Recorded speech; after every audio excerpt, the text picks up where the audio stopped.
Gentlemen, welcome, welcome, welcome. It is time to get things rolling here on a very special Robert Hollis video series. And this is Mastering the Science of Getting Rich. Wow, this is going to be amazing. I hope you're looking forward to it, and I hope you're ready to take notes because this is going to really be good. We are gearing up to follow the certain way. Like the Mandalorian says, I hope I'm not stealing your thunder with this, Robert, but the Mandalorian says, this is the way. So we are going to be our own Mandalorians. We are going to follow the way, and the person who is going to help us teach the way, the certain way. Ladies and gentlemen, Robert Hollis! Well, Craig, thank you so much. I really appreciate you all getting on here and the starting of this. It's funny, someone sent me a message saying, your chapter 1 video is one of the best videos I ever seen. And it was a comment on YouTube. And so I clicked on it, and apparently I've been doing this all the time since I found out about this book. So there was a video on me going through chapter 1 a number of years ago. So I've definitely grown since then. I've definitely earned a lot more millions since then. And so, and helped a lot of other people get to 7 figures. So that's why I'm doing this. So we're going to go through a video at a time. A chapter at a time. And this time, what I want to do is I'm not only going to allow you guys to ask questions, but I also want you to be a participant in what you got out of it. Does that make sense? So we're all together. And I would ask you guys to bring as many people as you on with this, because this is just about using the principles that I learned from The Secret to apply to my life. And so even when I got back into thinking about doing this, the very next thing that happened is I seen a post by accident. I don't think so. And it was Ted from Business from Home saying that he wanted to induct new people into the Hall of Fame. And so Aaron Parker posted on there, underneath there, Robert Hollis and Josh Swagel. And right under that comment, Ron Henley, raise your hand, that is also in the Hall of Fame. He said, yes, Robert. And it was amazing because I didn't even know it existed. So then I reached out to Ted, and he sent me the page. I went to the page, and it said, you need to find 2 people that are already on there. And you got to be doing stuff that's generically for the industry. And, I've been blessed to speak with Eric Worre 5 times. I've closed out his event twice, Association of Network Marketing Professionals. I've closed their event out twice. I've spoken a number of times for Ray Higdon and so many other people all over the world in this industry, right? And so, there's a point that I'm learning right now with the Silva method, Jose Silva, the method. And it's funny because, now I'm looking every day for miracles, going from one place to another. And when you're in the right mindset and you're learning the right things, then you get to not only look for them, but anticipate them, and they just keep coming. So I thought, well, if I stepped out and did a little bit of this stuff, what if I stepped in with the knowledge that I have now, and how many people could I help? It's not really about anything other than you getting the life that you know you deserve. So what we're going to do first is I'm going to jump on here and we're going to play the first chapter. All right. All of them are really short. So, if you want to do something and you already got this information and you're already changing your life and others, you don't have to listen to this part. But I'm going to listen to this part, even though I've listened to it probably, I don't know, hundreds of times. So let's go ahead and get started here. And then I'll do a synopsis of what I think. I was telling everybody, since I did this, I put this on here. How many people know that you already can find the science of getting rich online? Okay, so why should I do it? Well, since I've done it, I told Ron and Craig We went from 200 views a day on YouTube to 700 to yesterday over 1,000 views. So I don't know. I just started it, and I know there's a lot of other people doing it, but they're not us. Did you notice I didn't say they're not me? I said not us. Okay, so. Chapter 1. The Right to be Rich. Whatever may be said in praise of poverty, the fact remains that it is not possible to live a really complete or successful life unless one is rich. No man can rise to his greatest possible height in talent or soul development unless he has plenty of money. For to unfold the soul and to develop talent, he must have many things to use, and he cannot have these things unless he has money to buy them with. A man develops in mind, soul, and body by making use of things, and society is so organized that man must have money in order to become the possessor of things. Therefore, the basis of all advancement for man must be the science of getting rich.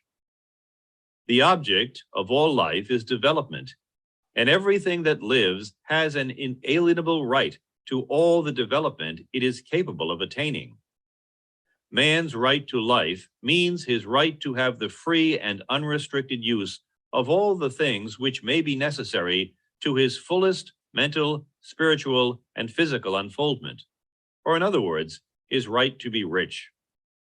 In this book, I shall not speak of riches in a figurative way. To be really rich does not mean to be satisfied or contented with a little. No man ought to be satisfied with a little if he is capable of using and enjoying more. The purpose of nature is the advancement and unfoldment of life, and every man should have all that can contribute to the power, elegance, beauty, and richness of life. To be content with less is sinful. The man who owns all he wants for the living of all the life he is capable of living is rich, and no man who has not plenty of money can have all he wants. Life has advanced so far and become so complex that even the most ordinary man or woman requires a great amount of wealth in order to live in a manner that even approaches completeness. Every person naturally wants to become all that they are capable of becoming. This desire to realize innate possibilities is inherent in human nature. We cannot help wanting to be all that we can be. Success in life is becoming what you want to be. You can become what you want to be only by making use of things, and you can have the free use of things only as you become rich enough to buy them. To understand the science of getting rich is therefore the most essential of all knowledge. There is nothing wrong in wanting to get rich. The desire for riches is really the desire for a richer, fuller, and more abundant life, and that desire is praiseworthy. The man who does not desire to live more abundantly is abnormal, and so the man who does not desire to have money enough to buy all he wants is abnormal. There are three motives for which we live. We live for the body, we live for the mind, we live for the soul. No one of these is better or holier than the other. All are alike desirable. And no one of the three, body, mind, or soul, can live fully if either of the others is cut short of full life and expression. It is not right or noble to live only for the soul and deny mind or body, and it is wrong to live for the intellect and deny body or soul. We are all acquainted with the loathsome consequences of living for the body and denying both mind and soul. And we see that real life means the complete expression of all that man can give forth through body, mind, and soul. Whatever he can say, no man can be really happy or satisfied unless his body is living fully in every function, and unless the same is true of his mind and his soul. Wherever there is unexpressed possibility or function not performed, there is unsatisfied desire. Desire is possibility seeking expression or function seeking performance. Man cannot live fully in body without good food, comfortable clothing, and warm shelter, and without freedom from excessive toil. Rest and recreation are also necessary to his physical life. He cannot live fully in mind without books and time to study them, without opportunity for travel and observation, or without intellectual companionship. To live fully in mind, he must have intellectual recreations, and must surround himself with all the objects of art and beauty he is capable of using and appreciating. To live fully in soul, man must have love, and love is denied expression by poverty. A man's highest happiness is found in the bestowal of benefits on those he loves. Love finds its most natural and spontaneous expression in giving. The man who has nothing to give cannot fill his place as a husband or father, as a citizen, or as a man. It is in the use of material things that a man finds full life for his body, develops his mind, and unfolds his soul. It is therefore of supreme importance to him that he should be rich. It is perfectly right that you should desire to be rich. If you are a normal man or woman, you cannot help doing so.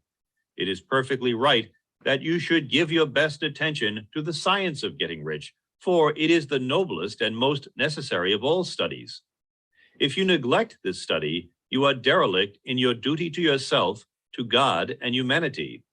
For you can render to God and humanity no greater service than to make the most of yourself. Chapter 2. There is... Okay. Don't you guys like the simplicity of this chapter? I mean, just the simplicities. So let me just throw out some things to all of you. The first thing I want to bring out to every one of you is, do you personally, throughout your life, even though you're grateful, we understand the importance of being gratefulness, but how many of you, like me during the day, go, oh my God, I'd like to go there. Oh my God, it would be cool to take my family to that place. You know, I wouldn't mind having a house there. You know, I wouldn't mind giving money to that charity. I wish I had the money to give to those children, or whatever charity touched your heart. You run into people that are really close to you. It might be siblings, family members, whatever. And you go, God, they just have they don't have very reliable transportation. I should just buy them a car. I wish I could just buy them a car. Because there's two things that each and every one of us are motivated by. Not only personal stuff, but things that for others. And so the one thing that I think is very unique about this chapter when I listen to it is, first, why does the rest of the world not teach this book? And secondly, why are we taught the opposite of this book? Because having money makes you evil. Having money makes you mean. Having money makes you all these awful things that none of us desire. Are you guys following that? It's like the last thing, and see, a lot of us probably still suffer, including me, from those people that have the shirt on that says they. Well, what are they going to say? You know, I'm still looking for the group of these people that all have the they shirt. You know what I mean? And it's this constant mentality of us going, well, I wonder what my mom would think, or I wonder what my siblings would think. I wonder what my classmates would think. You know what I mean? Why do we think those things? We think those things because we thought those things. We end up being in a circle where we have this constant thing where all of a sudden you're at an intersection or you're driving or something, and this red convertible car pulls up and it's really loud. You know what I mean? Can't tell what it is. Could be a Lamborghini, could be a Ferrari, could be a Bugatti, it could be anything. And we look over, and the first thing it does is it grabs our attention. Red, loud. You look over. And then after you look at it, your very next thought is, what a waste of money. Oh my God. Who would be so stupid to buy that? I could use that money and actually buy probably 24 Ford F1 pickups.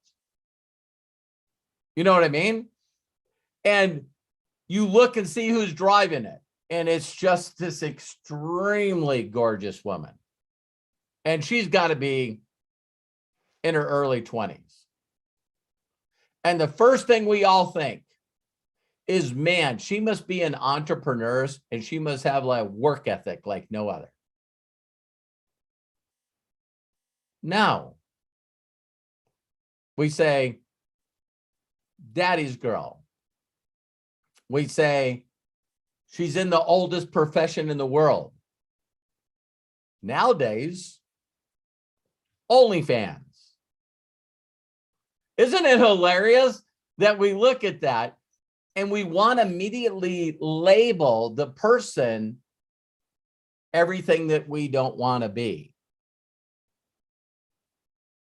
Right? So if it was a good-looking guy in his 20s, sugar mama. Still could be the oldest profession in the world. Professional athlete. Right? So it's always the things that we see that we immediately start wrapping our mind around. And you got to ask yourself, where in the hell did these thoughts come from? Are they really just random out there so all of us can grab onto them? Or is it a defense mechanism to make us feel okay with us? See, the defense mechanism is if we can label that person that's driving that car, or we can label that car as something that's not desirable, something that we would never have, then it's okay. Because if we picture that car or that individual as anything other than what we should be, then it's like, well, why did they go out and do it? Even though they're talking, a lot about me doing these on YouTube live, right? There's people that make millions and millions and millions and millions and millions of dollars on YouTube. And Mr. Beast, one of the very, very, very, very top people, started out by doing nothing but doing video captures of the games that he was playing. So he knew people didn't understand Minecraft. So he was visually on YouTube showing people how to be able to get through certain things in a game. There just happened to be millions and millions and millions of people playing Minecraft and some of the other games. But he started making so much money from YouTube that he didn't know what to do with it. So then he started giving it away and kept giving it away and kept giving it away. So now they estimate this guy makes $1 to $2 million a month in income. So how many of you would be okay? He wasn't. He hired a professional actor in Spanish language. I wish I knew who it was. But they said, if you listen to his voice, it'd be like listening to Morgan Freeman here. Right? You'd hear the voice and it's like, oh, Capital One, that's Morgan Freeman. You know what I mean? And he found a person that everyone knew their voice in the Latin world. And he paid him the highest money to go through every video he's ever created on his channel and do it in Spanish. So this doubled his income. Now he's reaching out, and every language he's finding someone that is comfortable doing voiceovers in their language, and he's doing this in every channel. So now he's got 2 million coming in a month, then 4 million a month. And this guy consistently is looking for ways to be able to give money back to mankind. So We all think that, oh, if I was making $100,000 a month, that'd be more than enough money. Not if your goal is to serve mankind. Not if your goal, see, the reason that people don't understand Elon Musk, stop worrying about what they are going to say. But people don't know that Elon Musk said, well, not only we're going to make an electric car, but then it's going to be open source and I'm going to put it on the internet so everyone can take it. Because I feel that this is something I got to do. And he's doing the same with the Boring Company, and he's doing the same with SpaceX. We shouldn't wait every 10 years to go to the moon. We should be able to go every day. And people shouldn't take 20 hours to fly across the earth.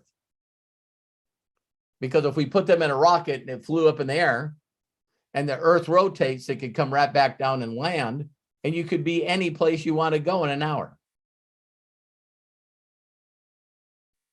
Do you guys think we'll see that in our lifetimes? It's crazy, isn't it? So I don't think he did it to make money. Because if you know his whole story, as soon as he sold PayPal, he took half and bet it on Tesla and half and bet it on SpaceX. It didn't grow as fast as he wanted it to. So he had to borrow money from his brother and sleep on his couch. I know this for a fact, and don't get mad at me for saying this.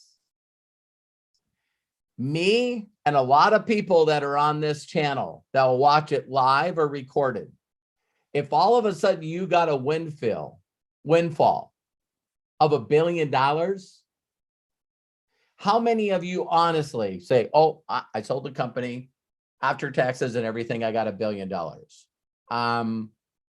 I'm going to take $500 million and put it in this company and $500 million and put it in this company. How many of you would at least keep 3 or 4 million for yourself?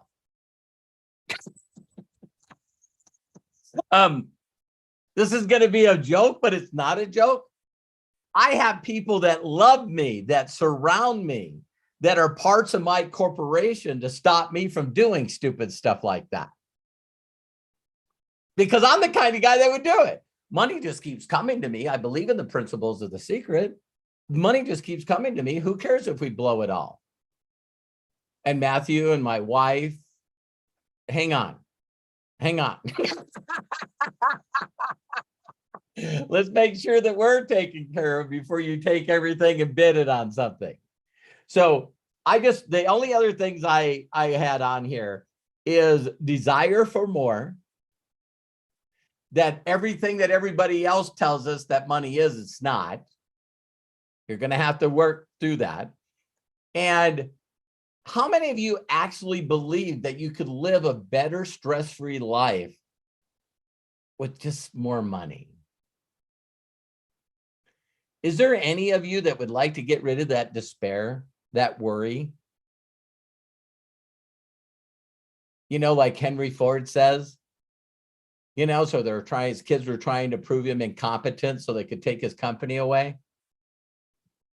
And so he turned around and they said, well, do you know math? And he goes, no, I don't know math.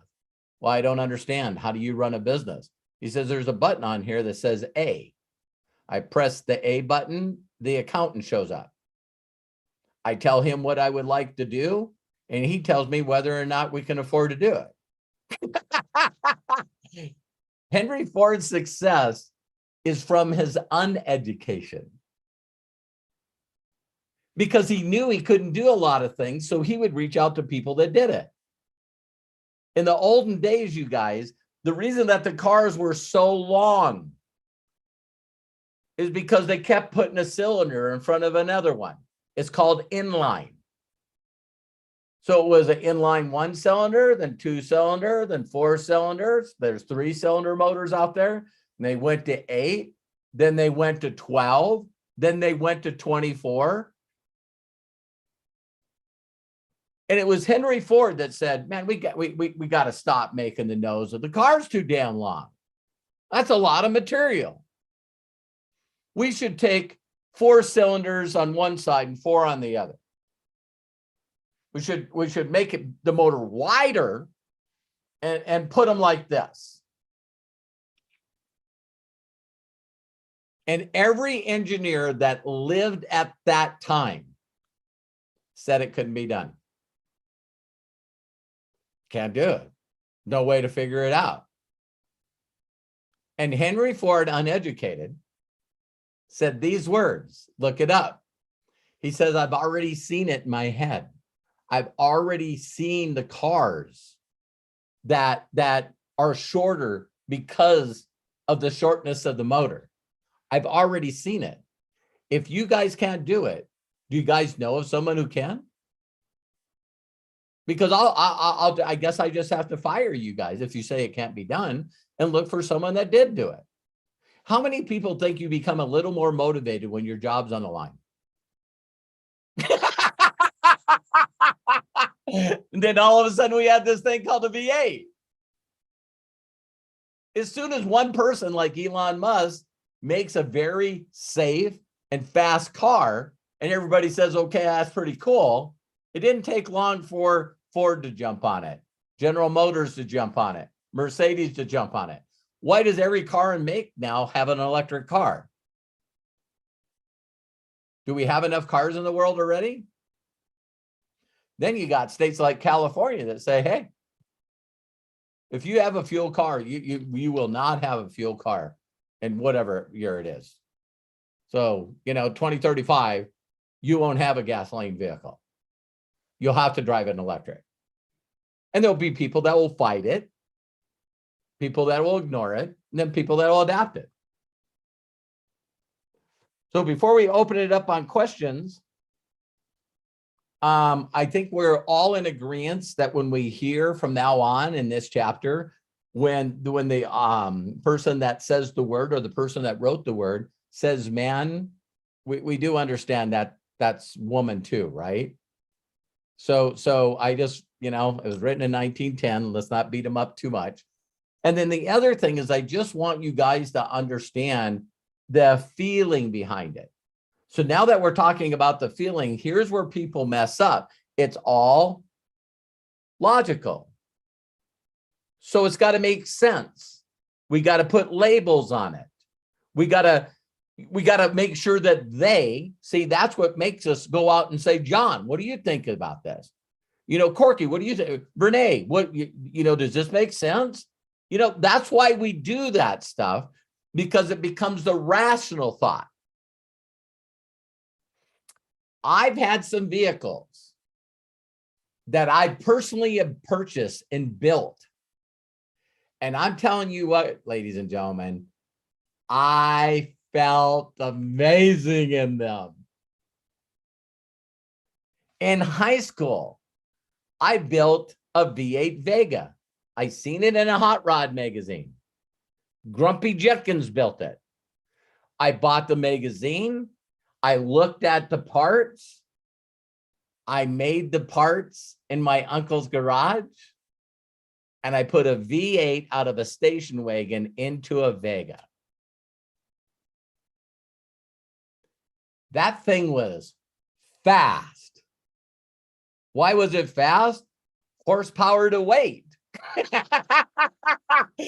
Everybody had a V8 in a 4,000-pound car, a 3,500-pound car. My V8 was in a 1,600-pound car. Okay, so I know I'm weird, but I seen it, and then I wanted to do it, desire, and I kept thinking every day, what is it gonna feel like when everybody goes, what the accomplishment? Everything that a person's looking for, right? So I want each and every one of you to understand that, one of my things I wanted to do for me is buy a Rolls Royce. Bought it off the showroom floor, walked into the dealership in Vegas and drove a $330,000 Rolls Royce off the showroom floor. Got a video of it. Craig's been in it.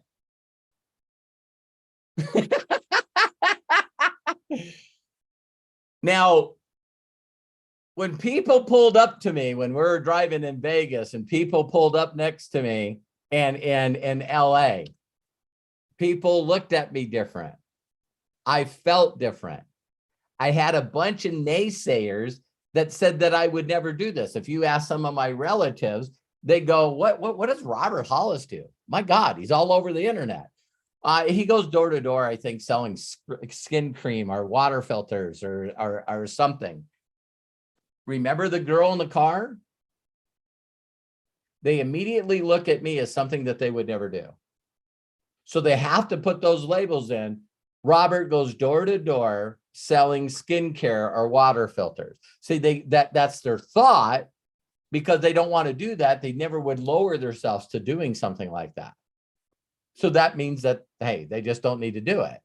Are you guys following me? And so I think I shared this story where, not bragging, but every one of my family's favorite uncle, Donnie Nice, my mom's maiden name is Nice. And when Donnie died, my wife and I went to Williston, North Dakota for his funeral. And guess what I was driving? I did not have to say anything to anyone. And you know what was the funnest part about it? Is most people older don't know what it is. I had no idea what the hip hop and rap industry did to young kids. Because all of them had young kids and video games and watching music.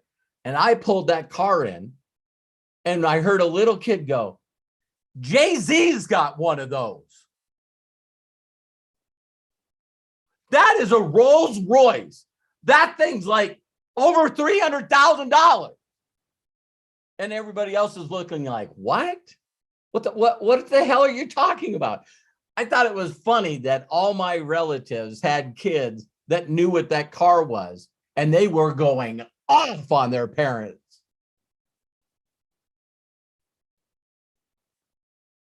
Did that feel good? Oh, yeah. Yeah, that felt good. Set in my garage for 3 years, had a 3-year lease on it. I think it had 4,000 miles on it. The person that drove it the most was my son, Kyle, because every time Terry and I needed to go to the airport, he would say, can I take the Rolls? And I said, I don't care. It's just a car.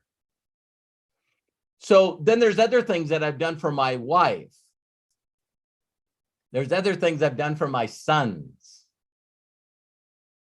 You know, do you guys realize that Matthew has never had a job? Kyle's never had a job. And Matthew and Hannah, his wife of almost 9 years now, the Hollis organization is also always paid for everything they had. Matt, first car was a Tesla. Now he's got a new Tesla. Some of the people, they, with t-shirts, right, say, wow, it sounds like you spoil your kids. Making sure they're happy is not spoiling them. If any one of you have met my sons, they're polite, they're smart, they got incredible manners, they think outside of their head. There's none of you that could beat my sons to a doorway. No way.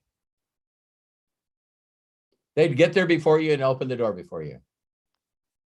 So respect and manners is different than spoiling. Now, some of you would go, well, maybe Matt wants to be more independent. I'm not doing this for me. No, I'm doing this for me. Did you guys catch that? Making sure that Matt, not only do my sons get paid, but then I have an accountant and a CPA take care of their taxes. Why not? So Matt, some of you are freaking out right now, but Matt also is part of Hollis organization. So when he gets an apartment or wants to buy something and he pulls out his tax returns, and they're multi six figures, it has been like that for years. My sons got credit because I taught them how to have credit. See, the people in the t-shirts that I grew up with, as soon as Matt was old enough to get a job, his ass needs to be out of the house. I did what I was supposed to do. He's on his own. I want Matt and Hannah to be taken care of because I read chapters out of this book that talked about being creative. Can you imagine being in a state of mind where every day you woke up and you were in the creative state? No despair, no worry. All the people you love are taken care of. You guys got to focus on the feeling, the feeling. Have any one of you bought anything for anybody? What did it feel like? So that's what I got to talk about. So Craig, we're going to turn it back to you. And I just want you guys to know that this is not a Q&A. If you have questions about it, if you're looking at it and you had a question like, yeah, well, I was told that the meek will inherit the earth, I would just very simply say, how is that working for you? All right. It's like, I was taught a lot of things, you guys, that weren't true. All right. So one, if you have a question, but two, if you just want to make a comment, you know what I mean? When you read this, how did it make you feel? Or when you got this? Because I know some of you will find this religious and just get over it. I'm going to just be me on all these videos. So 2 or more gathered in his name, it shall come to pass. And I believe with these videos, we're going to alter and change the lives of hundreds of millions of people. So your thoughts and your feelings about what we're talking about here, 2 or more gathered in his name, it not only should come to fruition, but it needs to come to fruition for you. So if you're asking questions, great, but if you're participating in a way to be able to give a person a different perspective of what you thought or what you felt or what you thought your block was. Because when I read this chapter, I just went, wow, I'm not stupid for wanting it all and wanting it now. I can really make a lot of huge differences in the world. I'll give you one more. I loved one time when I seen Les Brown speak. And Les Brown, the person that introduced him, talked about how much he had changed the world and how many people he helped and how much he was worth.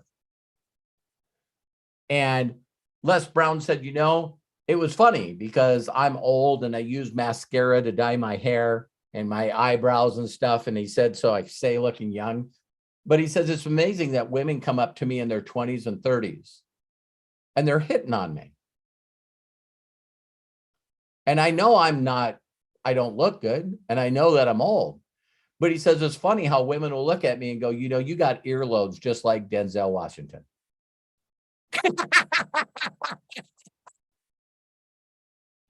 But wouldn't it be neat for they to feel pretty cool about you? And even when they were saying bad things about you, they were jealous. Right? So let's go ahead and open it up. Craig, I hope you don't mind. I'd like to start with you. Oh, wow. Okay, I was not expecting that. You know, the first time that you shared with me the science of getting rich, it was like, okay. And then I actually started to go through it chapter by chapter, and I was like, oh my gosh. And in a sense, it's like what you said, it's not religious, even though it does talk a little bit about Jesus a few times. But if you look beyond that, and it's not that much, it's universal. It is about your belief. following the certain way, whether you're Christian, Catholic, Jewish, Muslim, Hindu. What is the certain way to you? Why do these people have so much success? Why do you have the right to be rich? Which is chapter 1. And it's just logical. Okay, whatever your belief. And in fact, I remember the first time that we went through it, we had a couple of people in the first time that we talked about this, Robert, that were religious. And they actually were able to attribute the science of getting rich to their belief. Right. And if you just open up your mind and think that, okay, yes, you have your belief, but if you look at it in this way from a people perspective, there is a science to getting rich. And, okay, I know we've been saying it, this is the way. Thank you, Craig. I don't know if Matt, are you on there? I know that I don't know if you're just listening or you're back there. Do you want to say anything?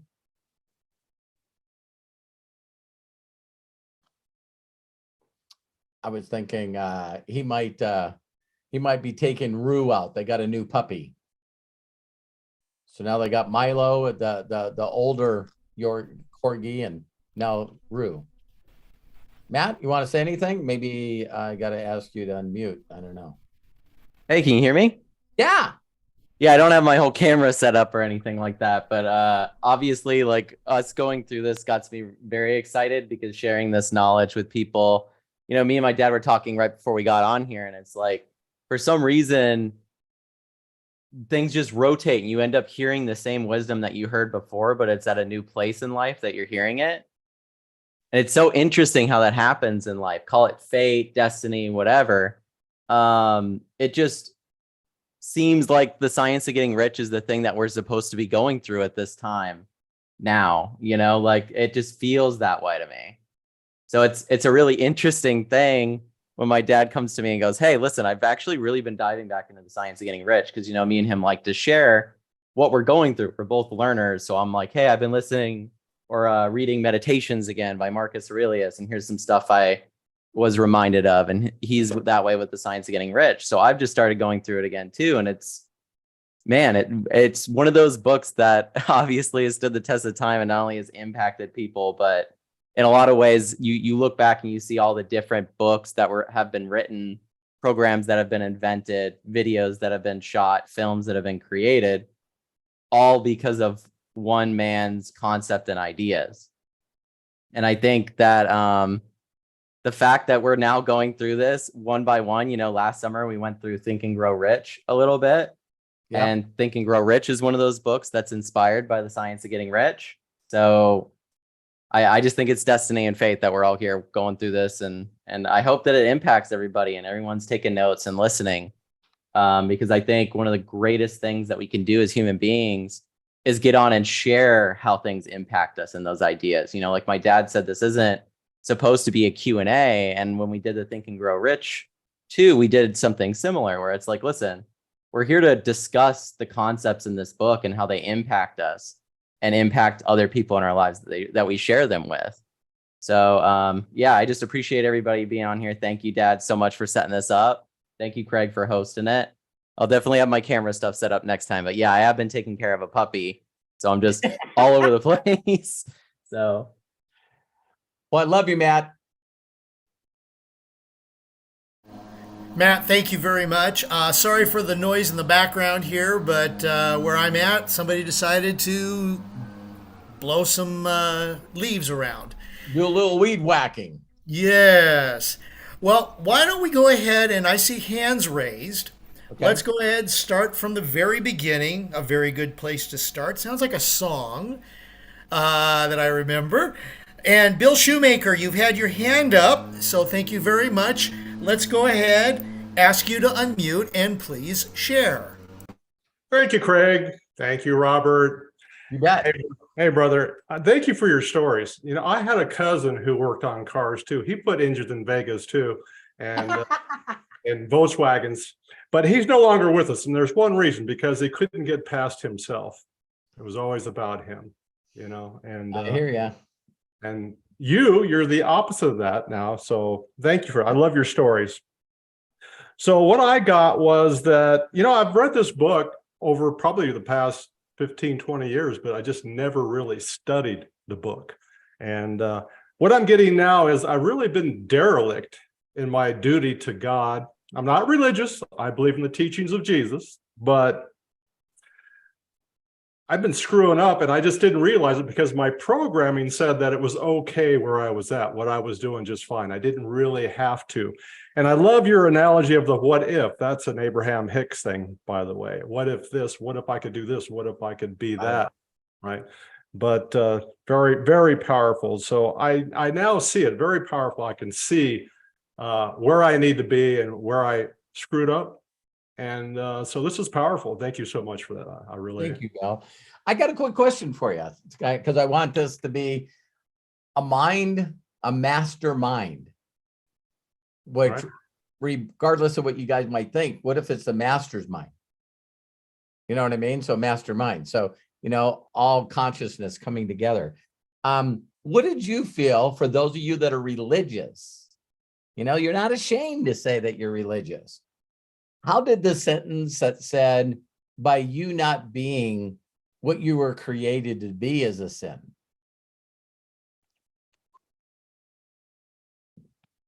Because the first time I read that, I was like, I love that slogan. You're a gift from God. What you do with that gift is a gift back to God. So it's 1 in a 400 trillion shot that we're even alive. And then we all uniquely got a DNA that makes us uniquely different from everybody. And we spend all our time listening to other people and trying to be the best like everybody else. That's pretty weird, isn't it? So, wow. What if you really, truly thought it was a sin? Because, see, I know a lot of religious people that still do a lot of sins. So they might do a lot of things that are sins that they got to constantly ask forgiveness for, or constantly get rededicated for. But earning money and being the best you can be is one sin that you don't want to break. Put up the 7 deadly sins, and I'll do every one of those, but I'm not going to be the best I can be. I'm not going to break that sin. So, Bill, thank you so much. Yeah, when they read that, sometimes people go, oh, so I've been sinning because I haven't been trying to be the best I can be. Interesting. So there's another one scripture that pops in my head, for it's by their fruit you will know them. I tell people, if you're really religious, do every one of they and your family and friends look at you, and that's the reason they're not doing this?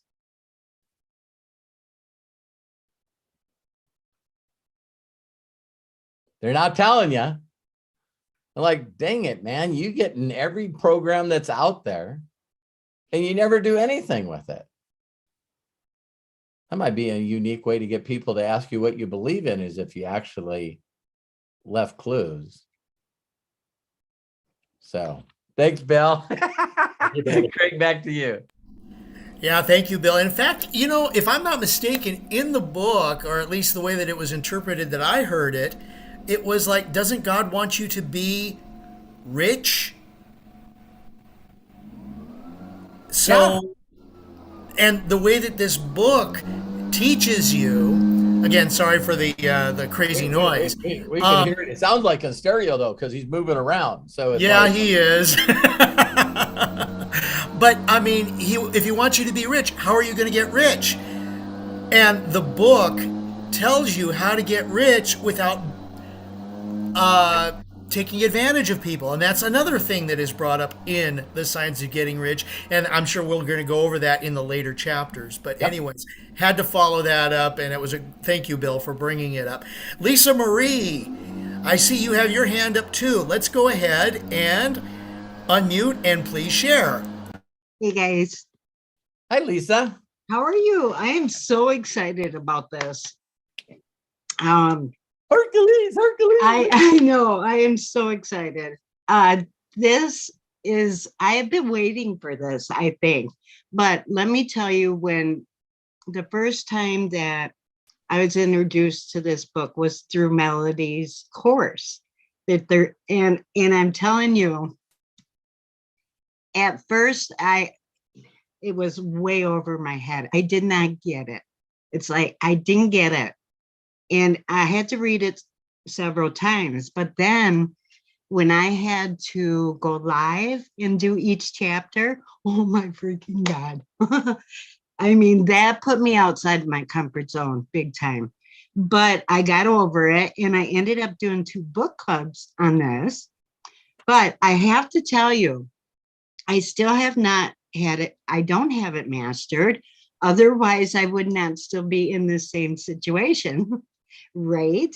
Right. So anyway, I'm still over the moon excited because what I think I do understand the book now. I do. Yeah. But knowing what that book says and memorizing it for that matter does not do it.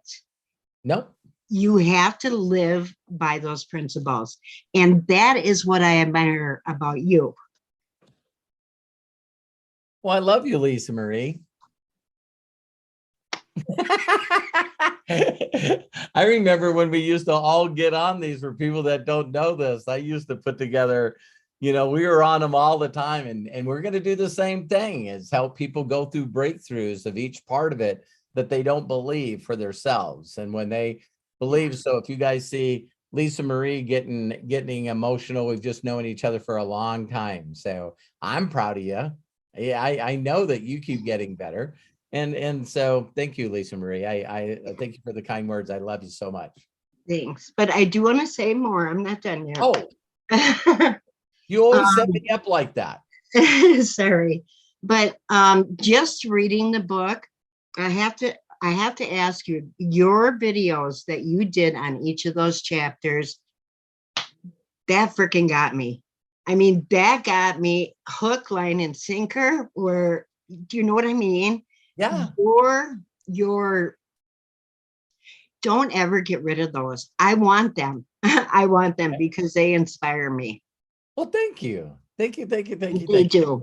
And if yeah, I need to keep those for sure. But anyway, I didn't get, it wasn't just the book and the videos. It was coupled with a lot of things that finally got it for me. And that was your videos, Melody, you, I mean, yeah, those videos and Abraham Hicks. I mean, just a whole bunch of things that compiled together. It just like, yeah. So now all I got to do is live by these principles, and you are a perfect example. Yeah, don't. Thank you, Lisa Marie. Don't think about, oh my God, this is another thing I got to do.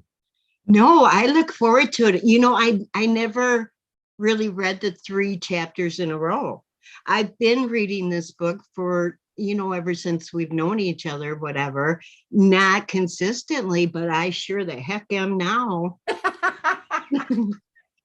Well, I think everything is timing. The last thing you should do is ever beat up yourself for not being someplace that you felt like you needed to do.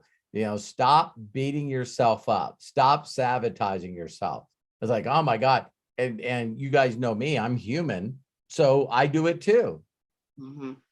Now that I'm looking at my YouTube channel, and started it in 2012, and I was going, wow, what if I was consistent for 12 years?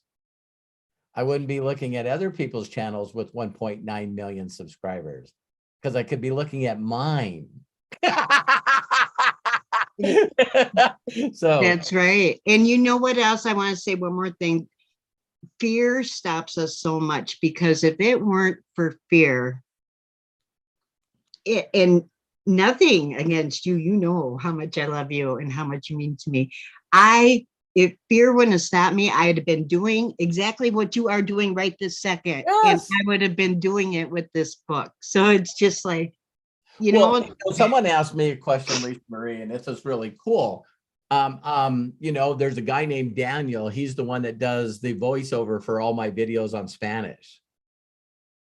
Okay, a lot of people don't know I got him, right? Incredible guy. He'll watch this. So thank you, Daniel. And so I showed him a video of a lady that did the translation and had the translation in Spanish. And so his voice is amazing.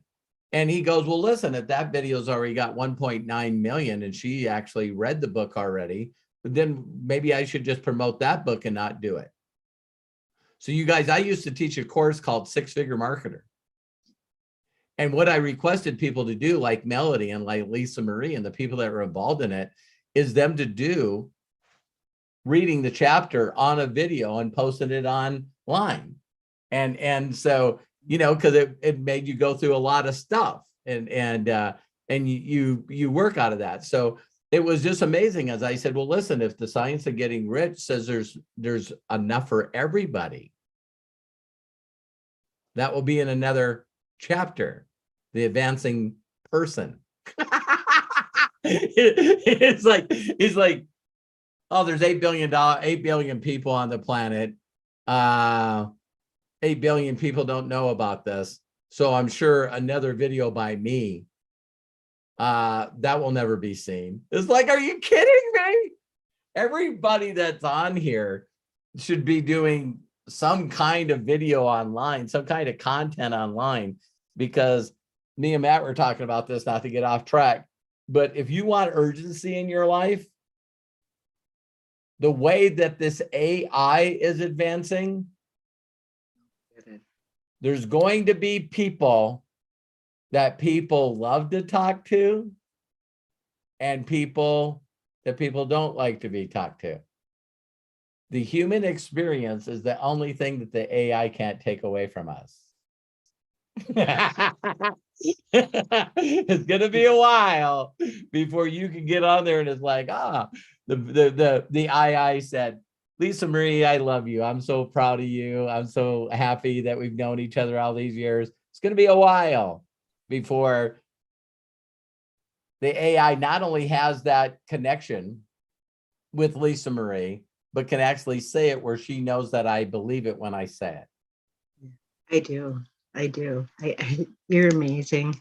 Yep. I love you. Love Hey, you too. thank you. Thank you. Great words, man. You guys liking this? I guess if you're not liking this, you would have jumped off. So Thank you so much, Lisa Marie. Appreciate that. And before we get to John Tier, who's got his hand up next, this is a great question that I saw in the YouTube from Hubert Palmer. He goes, when you read the book and when you start over after you finish, do you pick up stuff that you didn't get the first time? always. And the reason why is you consistently evolve.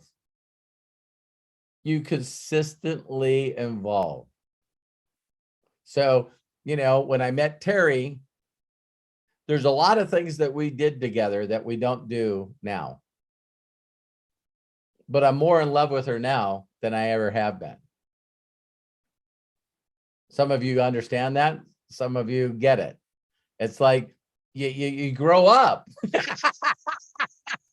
So as you grow up, you look at things and you're going like, the simple thought of giving versus forcing down people's throat. Say ignorance on fire. As you guys know this information, so you reach out to everyone you know and you go, listen, you have to stop everything you're doing right now and you have to read this. And I know the 3 chapters take about 11 minutes. So I'm going to call you back in 11 minutes and we'll discuss you going through those 3 chapters. See, some of you are going to blow this totally wrong way. Instead of treating it like a gift, you guys are going to treat it like you have new wisdom. So now you get to slam that down people's throats. It's the same reason that people don't like religion. Is you feel like because you possess this knowledge that you need to, there's a whole chapter about that. We'll talk about that later. Okay. Thank you, Craig. Thank you, Robert. John Tier, your hand is up. Please unmute and share with us. Hey, everybody. It's so good to see everybody. Craig, Robert, Matthew, man. So I had just a kind of wrote down a few things. Robert, you mentioned something about the car and why people say, "Oh, I just need a car to get from A to B." And say, I used to be like that until one day I went on a road trip with some friends and they rented a Lincoln Town car. And so I drove that car, all the way where we went. And when we came back, and I was like, oh, yeah, it's a car. Then I went and sat in my Beretta and I was like, what is wrong with my car? Why is it doing like this? And then it dawned on me like, oh, that's why they pay that money for that car. Yeah. And of course, nowadays I drive a Lincoln. So just let you know. Yeah, it is. Yeah. Right. It's back to me. There's a scripture that says money answereth all things. And in my life, the majority of my problems have always been surrounded by money. Everything else has been pretty simple. It's the money aspect that's been the biggest problem. Right. These principles are universal and they're also biblical in nature. Now, here's one that says, be fruitful and multiply and subdue the earth. These things, these are universal principles. The problem is what I found out, because I had the Science of Getting Rich a number of years ago. When I first read it, I threw it across the room. That guy didn't know what he's talking about. It's wrong with him. It's sacrilegious. Yeah. No, the problem was not the book. The problem was my lack of knowledge of the Bible. That's what the problem was. And see, and as I grew in learning what the Bible was saying, I realized these principles have already been written down. Yeah. Just because it doesn't say it the way he says it in nature, in decrees, these principles are actually biblical decrees, universal decrees. Sowing and reaping cannot be changed. Right. The law of reciprocity is what it is. Yep. So those things cannot be changed. And yet these are the things that he talks about. And these are the things that you demonstrate when you give away the science of giving rich. It is the law of reciprocity. It is a sowing and reaping. Yeah. And you said earlier, the one who gives it away the most will reap the most. Well, that's sowing and reaping. Yes. And here's the great thing about sowing and reaping. The game is rigged in your favor. Wow. Because you got to understand something about giving and sowing. It says that he's able to give seed to the sower. Yep. So think about that. So you'll never run out because he's all abundance anyway. Amen. So that's what I wanted to say about that. John, thank you so much. The funny story I got about that is my wife, first time that we drove an Escalade, we used to have a decked out Suburban. And then when the new Escalade came out, we got it, right? And it was so hilarious. The same people, all the friends that I hung around, they would say this statement, John. They would say, a Cadillac Escalade is a GMC or Chevy Suburban with a $20,000 chrome package. I've heard that too. Yeah. And one of my friends, his name's Josh Flowers. I got to reach out to him. It was the guy that I went and did the meeting for in Fresno when the Science of Getting Rich took off for me. And I said, well, let's go to the meeting. So I pull in with the Escalade, and we always got one that's got everything, right? And so we pull in, and I said, listen, you want to drive? And he goes, sure. And so we went down the road, and then he pulled up on the on-ramp to get on traffic. And I said, jump on it. And he says, okay. And then as soon as he let off the gas, and I looked at him, and he said, wow, I've been lied to my whole life. And I go, what do you mean? He goes, I own a Suburban. And he goes, it feels nothing like this car.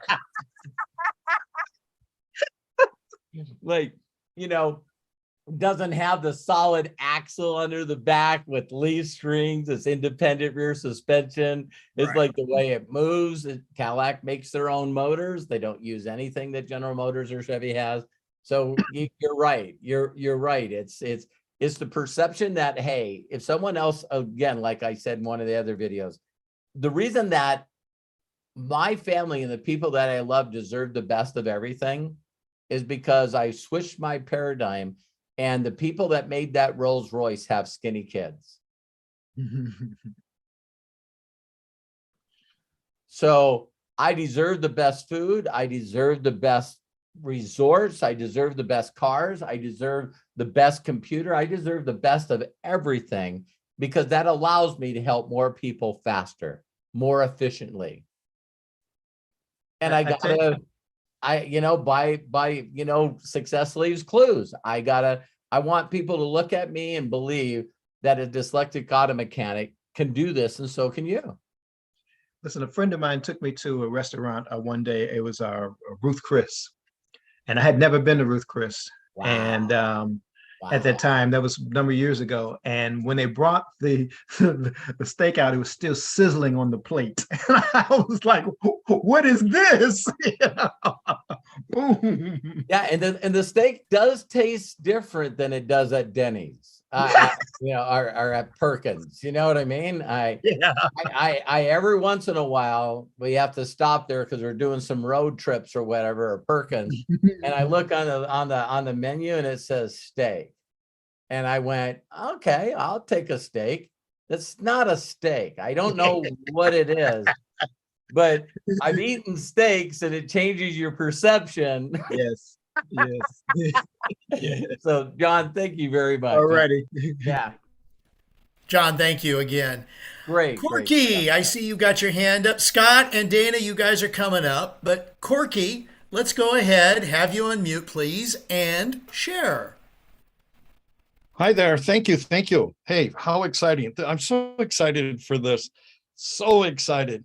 Hey, Robert, somewhere I have seen on a videotape or somewhere of you actually drag racing that Vega.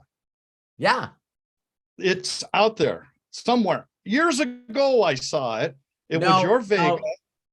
No, it was, there's a video out there of me just doing burnouts a little bit with the Pro Stock Camaro that we had. Okay. That's 1,000 horsepower. Awesome. Yeah, that's it's on my YouTube channel. Put in advanced marketing. Right. Okay. Yeah. Okay. Yeah. The thing that I have a testimony, I guess the best way I could say it is that last week I started looking at air flights to the for the View in Nashville. I went, holy cow, I had no idea how expensive airlines have gotten now. I had just flown down to Dallas and I knew, but I got a pretty good rate. But going to Nashville, it was like double what I was paying. Are you flying first class, Corky? No, not yet. Well, why not? All right. Let me finish my story. Back to your story.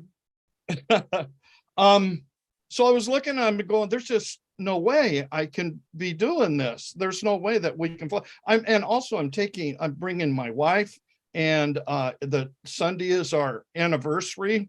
So, we thought, well, I'll go and stay a day late or a couple days and we'll do some, anniversary stuff, because Sunday we're still in doing the View.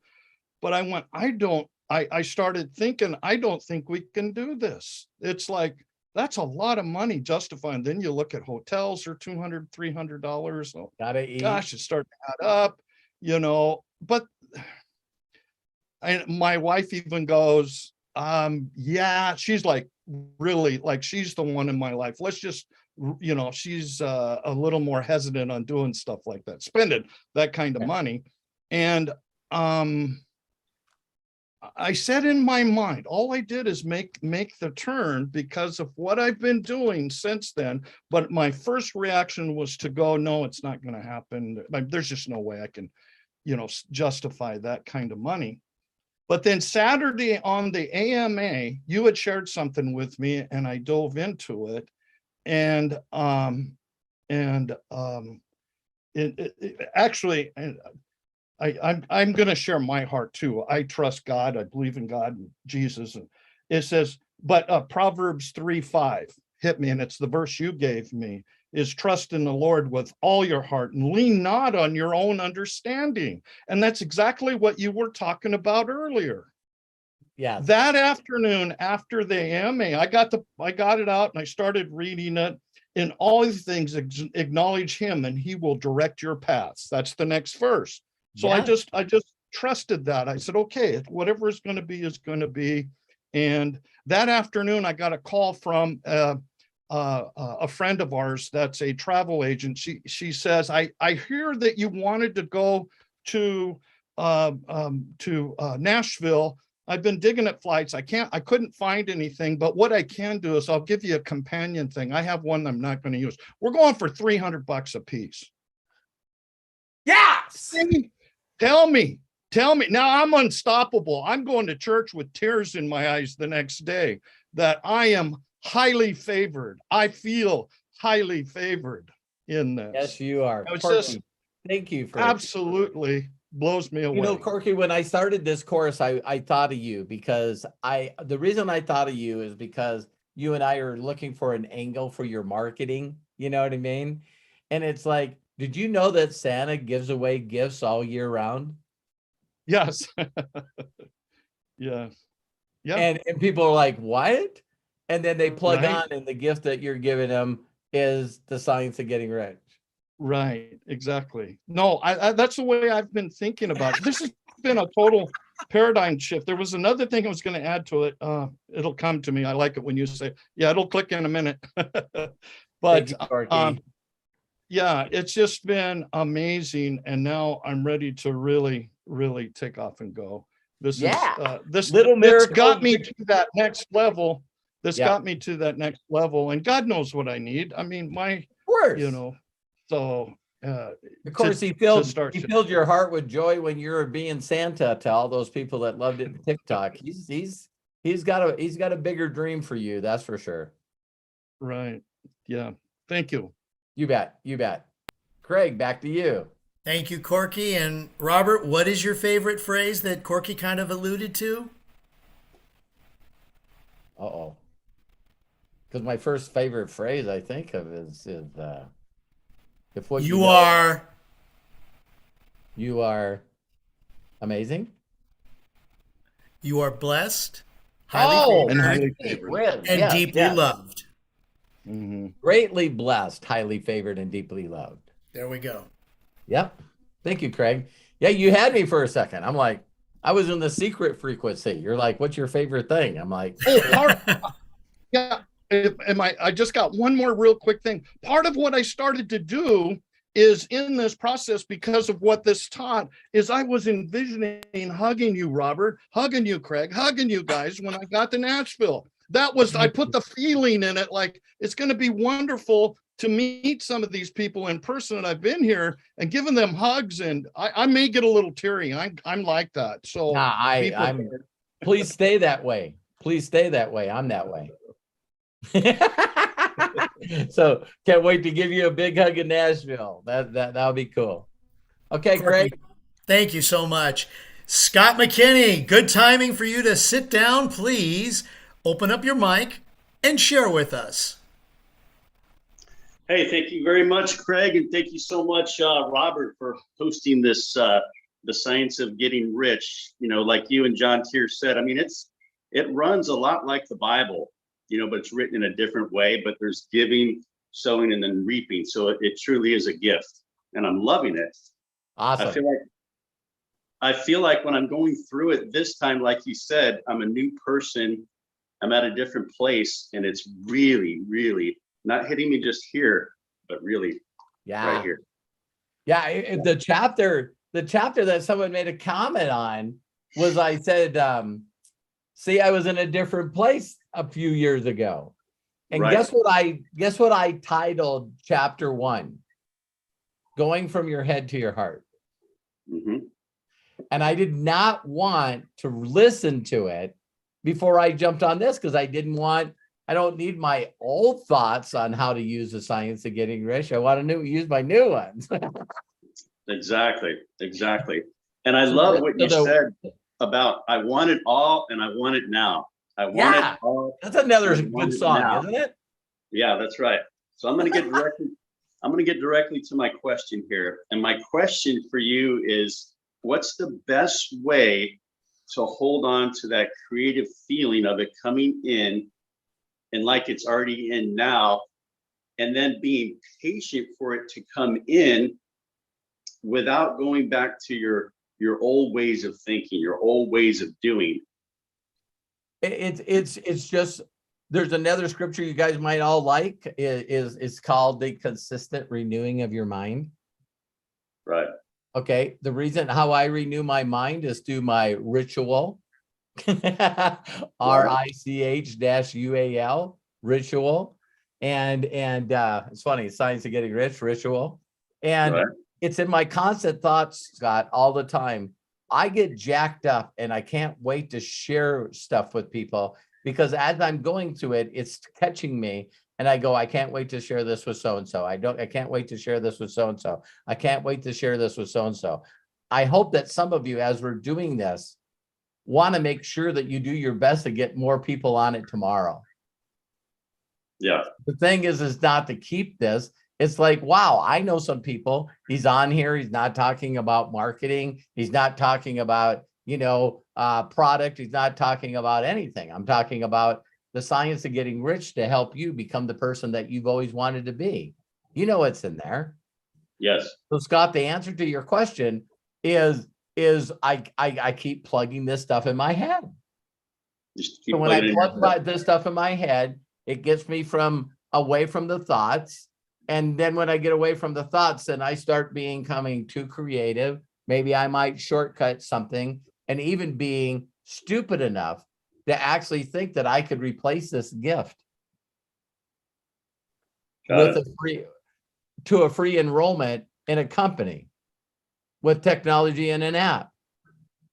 What a moron. What a moron. It was my consistency thought of being an engineer of how could I make less steps? Less steps. But thank God, and I mean that, it came back to me. Right. And how it came back to me is honestly, you guys will be hearing me talking about this. My wife and I are going to the Jose Silva ultimate training with Vision Lacani. And as we're going through that, it was going, it just basically said picture a time, and I was going like, wow. And I met Craig and Melody and I think even Scott back then, even Corky back then. That's weird. How many of you were involved with me in other programs before this one? Okay. So when I'm like locked in, tuned in, turned on, man, I got the frequency, it's flying. Then I'm going like, what me and Matt were talking. What is the main focus? What's the direction? Where we're going to focus on? And all of a sudden I get a post, and it's a memory that I showed you guys in one video where I went, I was bringing in 20,000 paid members a month. What the hell was I doing then? I'm going to share something with you guys, but it's not for this video. Have any of you ever watched the trailer to The Secret?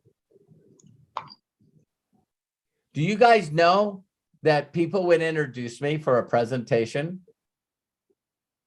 I would stand up and say, thank you very much for the kind words, but all I am is a messenger.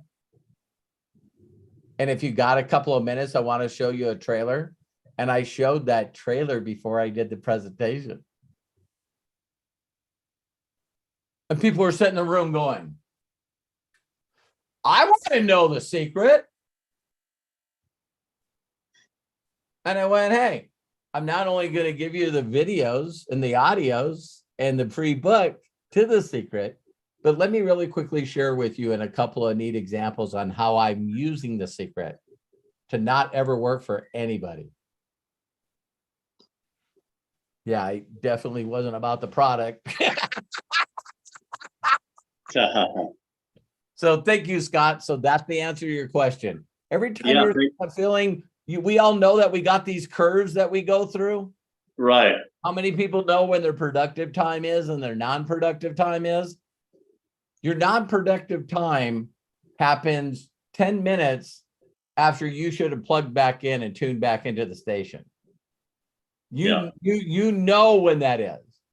So it's like, wow, I love when I get dumps like this. Back in the old days, and I feel like there's a few people here that are this age. Have you ever been a road trip and you're plugged into a station and then all of a sudden you slowly lost the station? It's like, it's in the middle of the song. You know what I mean? I love this song. And it starts getting disconnected. What if we really truly wanted to finish that song? What would you do immediately? Turn around. You might first thought, am I in a hurry? Do I need to be at this other place? No, but I want to hear this song.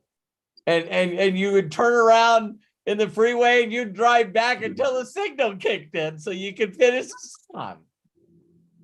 If you're more aware, as soon as you got the first clue, Scott, the first clue. Stop. As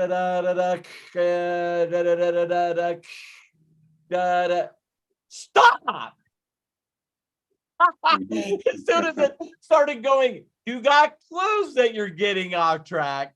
You got clues that your energy isn't stuck to the ceiling. You got clues you start hearing static, but you don't stop and plug back in. Nice. Love it. Stop. Okay, what do I listen to gets me jacked up? What can I put in my head right now to get me back in that space? EDM. Yeah, you guys don't realize that I don't, I just basically listen to something that I'm focused on, and I'll listen to Think and Grow Rich, or I'll think to Science of Getting Rich, and I'll plug into the audios certain chapters that I know as soon as I start listening to it, I'm right back. And what it does for me, Scott, with the Science of Getting Rich is as I'm learning it, I immediately want to share it with other people. So then I get right back into the mode of not selling, not trying to recruit, but trying to connect with people that need to hear about this at the right time, at the right place. They'll never forget who brought it to them. Right. Because that's how a super affiliate thinks. And even at a 1 or 2K level, or wherever you're at 5K, we should always be thinking like we're a super, even if on paper we're not. Is that correct? Yeah, absolutely. Okay. All right. Thank you very much. That was awesome. Thank you. Thank you, Scott. Dana Scranton, the man with the aurora behind him. Go ahead and please share with us. You betcha. Well, thank you, Craig and Robert, for putting this on again. It's fantastic. Always like to be reminded. I've got 7 editions of this book, and I read it once a year. Well, I think I should be reading it more than once a year.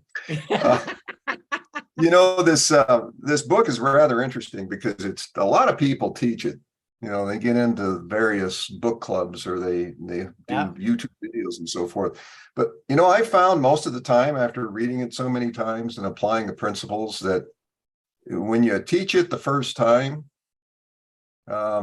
you probably shouldn't listen to what you taught the first time. It's one of those things where you go through it. It's kind of like the Bible. You go through it and it means one thing on Monday, another thing on Tuesday, and next year it's a different thing.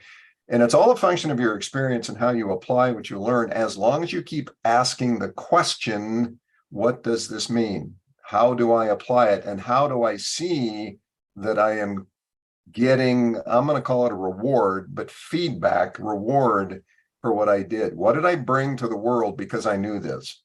Yeah. And in this book, this first chapter, to me, one of the key words is belief. Yes. What this chapter is trying to do is give you the basis for belief. It's saying you You can become, but in order to become in our society, you need money to get the things to allow you to create the options and choices to become. Now, you can create those options and choices any old way you want, but it's a whole lot easier if you're able to jump over some of the hurdles that are in your way that money would clear. But oftentimes in this chapter, people get hooked on the idea of money. Rich is money. Money is rich. Right. But as you get further into the book, even though he continues to bring the subject of money up, because after all, that's kind of what he's talking about, more and more of the book is about who you become and who you are, and what money has to do with giving you the options and choices to become that person. And that, when you get to that chapter, you are on the creative plane. That's very much what that's about. It's who you are, because you now have options and choices to create rather than compete. So that's kind of neat. So belief is kind of the foundation of this chapter.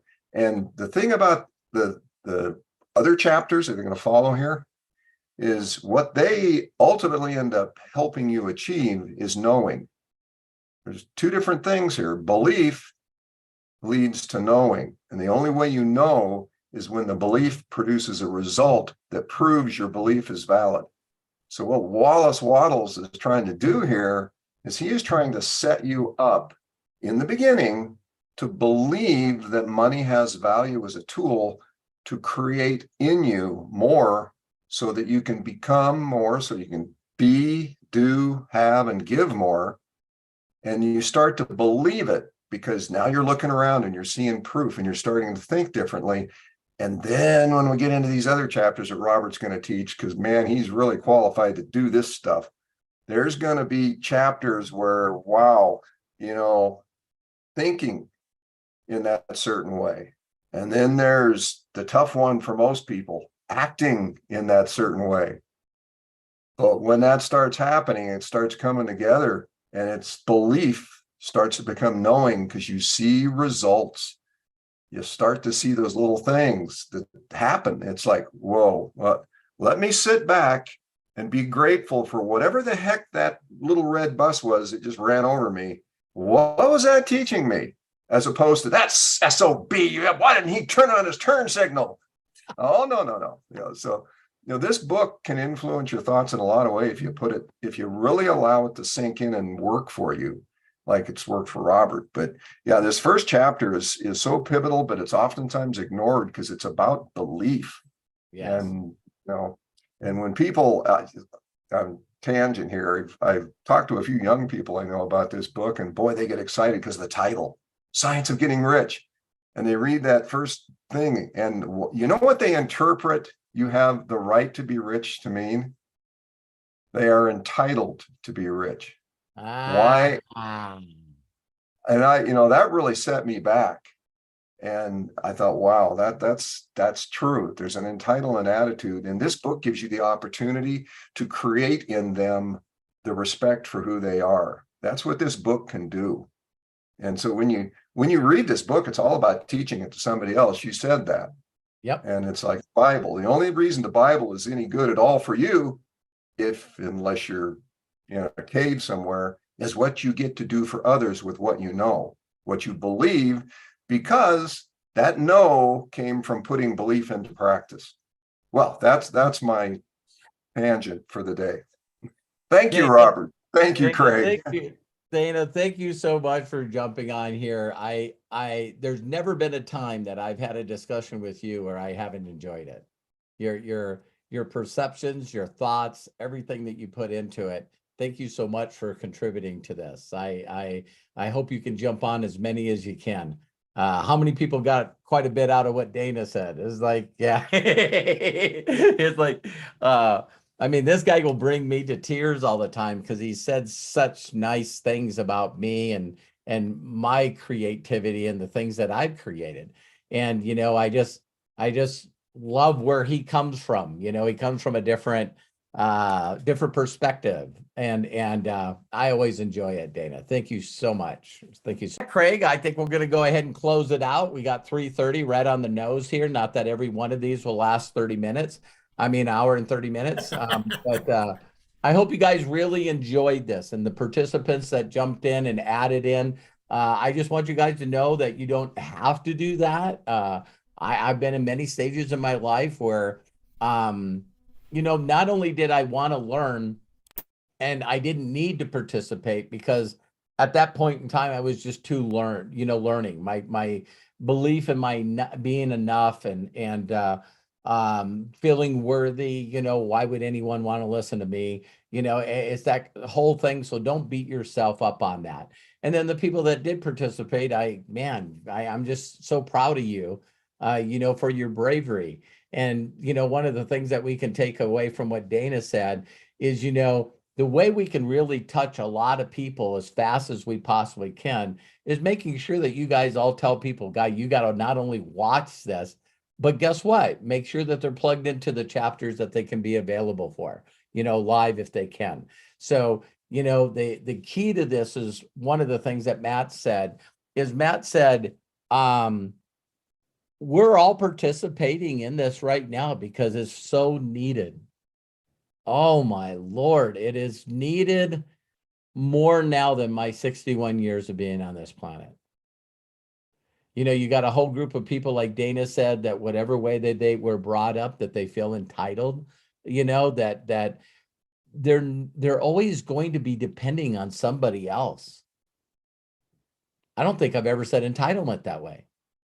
But when you're entitled, nothing can happen in your life to make you fulfilled and happy because everybody else has to do it for you.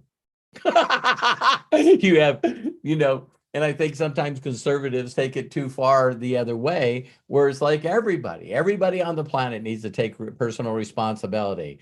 I take care of a lot of children that don't have any mom and dads. And that's one of the most fulfilling things I do, because I know how they feel. So growing up in foster homes, I don't know where they're supposed to get this original idea that they can just tap into the internet and plug into encouraging things to make them feel responsible so that they can change their whole life. Someone's got to intercede.